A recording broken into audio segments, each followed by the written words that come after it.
नमस्कार। आज हम मानव इतिहास की सबसे भयानक इंसान की बनाई त्रासदियों में से एक को समझने वाले हैं, चेरनोबिल परमाणु हादसा। पता है, ये सिर्फ एक हादसा नहीं था, ये एक ऐसी घटना थी जिसने दुनिया को हमेशा हमेशा के लिए बदल दिया। तो चलिए इस पूरी कहानी को परत दर परत खोलते हैं। कभी सोचा है कि एक पूरा का पूरा शहर, एकदम मॉडर्न हंसता खेलता शहर, रातों रात एक भूतहा शहर में कैसे तब्दील हो सकता है? मतलब एक ऐसा शहर जो बिल्कुल हमारे आपके शहरों जैसा ही था, जहाँ लोग सपने देखते थे, हंसते खेलते थे, अपने भविष्य के प्लान बनाते थे, और फिर बस एक रात और सब कुछ खत्म। ये कहानी है प्रप्यात की, और उस एक काली रात की जिसने सब कुछ बदल कर रख दिया।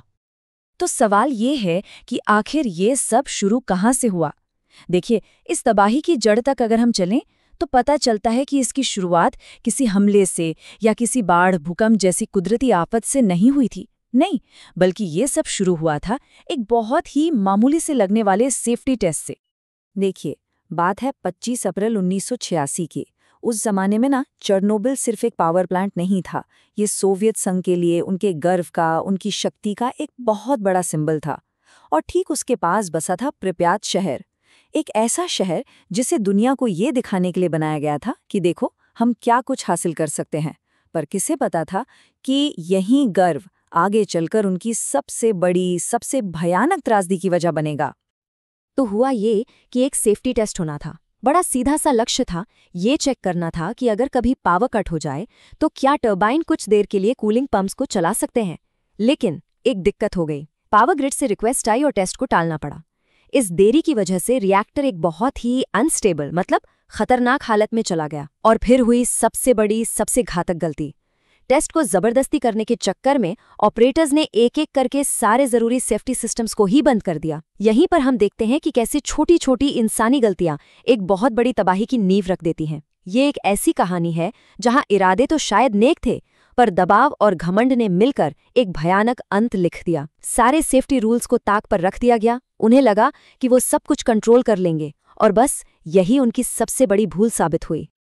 और बस यहीं से कहानी एक ऐसा भयानक मोड़ लेती है जिसकी किसी ने कल्पना भी नहीं की थी। वो रात जब एक रूटीन टेस्ट इतिहास की सबसे बड़ी परमाणु दुर्घटना में बदल गया। अब जो हुआ वो बस कुछ सेकंड्स में हो गया। रात के 1:23 और 40 सेकंड पर रिएक्टर 4 के अंदर अचानक से पावर बेहिसाब बढ़ने लगी। 7 सेकंड बाद इमरजेंसी शटडाउन का बटन A85 दबाया गया। पर किस्मत देखिए, डिजाइन में एक ऐसी खामी थी कि बटन दबाने से हालत सुधरने के बजाय और बिगड़ गई।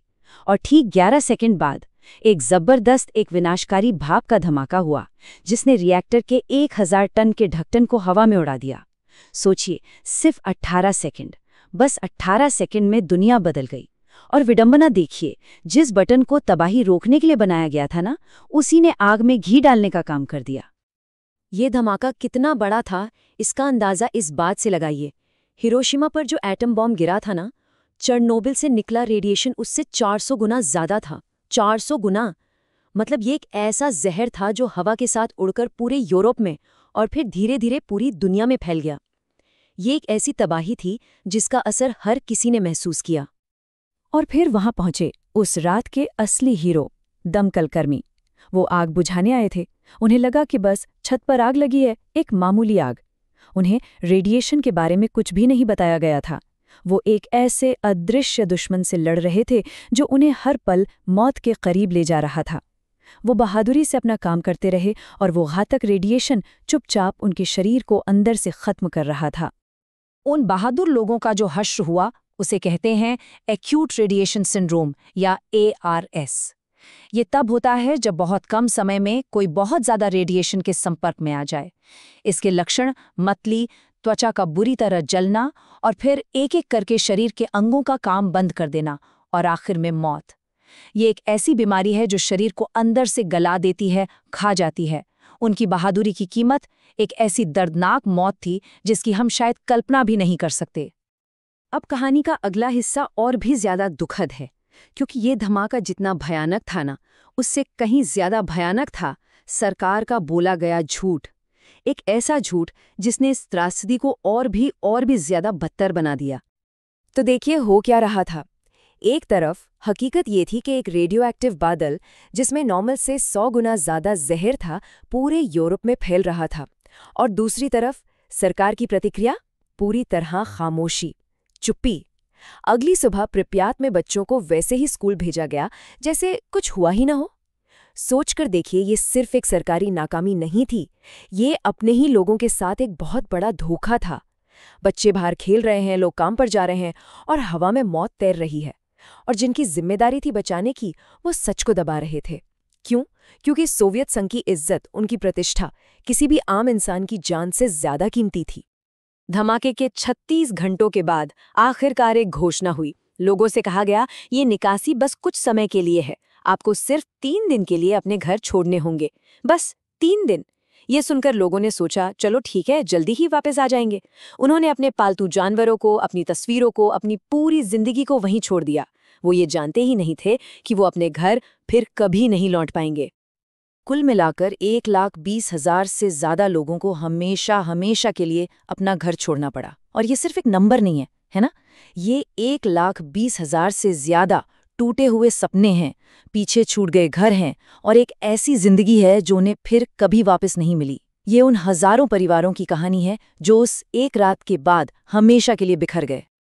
अब बात करते हैं उन हजारों लोगों की, उन नायकों की, जिन्हें इस तबाही को रोकने के लिए बुलाया गया था और उन्होंने इसकी एक बहुत बहुत बड़ी कीमत चुकाई। इन्हें नाम दिया गया लिक्विडेटर्स। ये कलेक्टिव टर्म है, मतलब एक नाम उन लाखों सैनिकों, खदान मजदूरों, वैज्ञानिकों और वर्कर्स के लिए जिन्हें उस तबाही के नतीजों को लिक्विडेट करने यानी साफ करने के लिए भर्ती किया गया था। लिक्विडेटर्स, ये उन गुमनाम हीरोज का नाम है जिन्हें एक तरह से एक सुसाइड मिशन पर भेजा गया था। उन्हें पता था कि वो मौत के मुंह में जा रहे हैं, लेकिन फिर भी वो गए। क्यों? क्योंकि कोई और ये काम कर ही नहीं सकता था। उनका काम था नामुमकिन को मुमकिन बनाना। और उनके काम जानलेवा थे। रिएक्टर की छत से रेडियो एक्टिव ग्रेफाइट को साफ करना, पिघले हुए कोर को सील करना ताकि एक और धमाका ना हो जाए, और फिर उस तबाह हुए रिएक्टर के ऊपर एक बहुत बड़ा कंक्रीट का ढक्कन बनाना जिसे सार्कोफेगस कहा गया। सोचिए, वो उस जलते हुए रिएक्टर की छत पर दौड़ रहे थे जहां रेडिएशन इतना ज्यादा था कि बस कुछ ही मिनटों में किसी की भी जान ले सकता था। उन्होंने सचमुच अपनी जान देकर पूरे यूरोप को एक और भी बड़ी तबाही से बचाया था। तो इंसानी नुकसान कितना हुआ? देखिए, ऑफिशियल आंकड़े कहते हैं कि सीधे तौर पर 31 लोगों की मौत हुई, बस 31। लेकिन असली सच्चाई इससे कहीं ज्यादा भयानक है। जो लॉन्ग टर्म बीमारियां हुई, जैसे कैंसर और जन्म से जुड़ी बीमारियां, उनके अनुमान हजारों से लेकर लाखों तक जाते हैं। और 1,60,000 स्क्वायर किलोमीटर से ज्यादा जमीन जहरीली हो गई। ये वो सच है जिसे आंकड़े पूरी तरह बयान नहीं कर सकते। इसका असर आज भी कई पीढ़ियों पर देखा जा सकता है। तो आखिर चेरनोबिल ने अपने पीछे क्या छोड़ा, क्या विरासत दी, और दुनिया ने इस भयानक हादसे से क्या सबक सीखे? चलिए इस चर्चा के आखिरी हिस्से पर चलते हैं। आज प्रिप्याट एक भुताहा शहर है, एक ऐसी जगह जहां वक्त 1986 में ही थम गया है। स्कूल, घर, अम्यूजमेंट पार्क, सब कुछ वैसे का वैसा है जैसे जम गया हो। और अब प्रकृति धीरे धीरे उन पर अपना कब्जा कर रही है। वहां के झूले आज भी शायद बच्चों का इंतजार कर रहे हैं। स्कूलों में किताबें आज भी वैसी ही खुली पड़ी हैं। ये इंसान की गलती का एक जीता जागता खामोश स्मारक है। तो इससे सबक क्या मिले? शायद सबसे बड़े सबक यही हैं। पहला, कि सच को छिपाना रेडिएशन से भी ज्यादा खतरनाक हो सकता है। दूसरा, कि जब राजनीतिक दबाव और इंसानी घमंड साइंटिफिक सेफ्टी पर हावी हो जाते हैं तो तबाही होती है।